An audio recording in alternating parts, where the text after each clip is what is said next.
কবিতা কি যে মোৰ বিষাদৰ সপোন। আবৃত্তি ঋতুমণি নাথ গগৈ, উপস্থাপন ৰূপম ৰূপৰাজ। সিদিনাখন তেওঁ আহিছিল মোৰ সপোনলৈ। তেওঁ আহিছিল লুইতৰ বুকুৱেদি নাও এখন লৈ।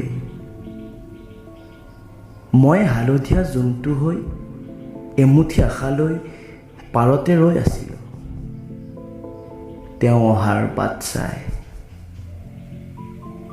কিন্তু নাহিলে তেওঁ মোৰ কাষলৈ। কোনোবা অচিন চিনাকি নাইবা কোনোবা পুৰণা সতীলৈ তেওঁ ঢাপলি মেলিলে।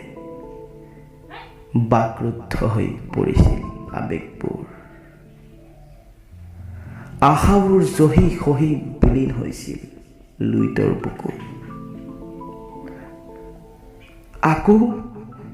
আকৌ হঠাৎ এজাক বৰষুণে আহি ধুৱাই নিছিল ফুলি উঠা ৰঙা গোলাপ পাহি। বাহ, কি মোৰ বিষাদৰ সপোন।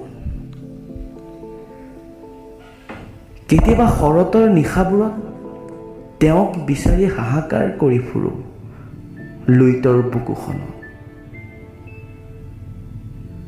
আকৌ কেতিয়াবা বালিৰ চাপৰিবোৰত তেওঁ ভৰিৰ খোজ দেখোঁ।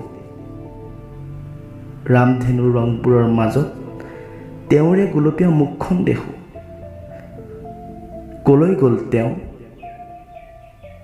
তেওঁ পিয়াসত আছিল নেকি? নে সেইদিনাখন লুইতৰ বুকুত জাহ গৈছিল তেওঁৰ নাওখন? মৰিশালী হৈ পৰিছিল আশাবোৰ, নোহোৱা হৈ পৰিল সুখৰ মুদ্ৰাবোৰ। কি যে মোৰ বিষাদৰ সপোন।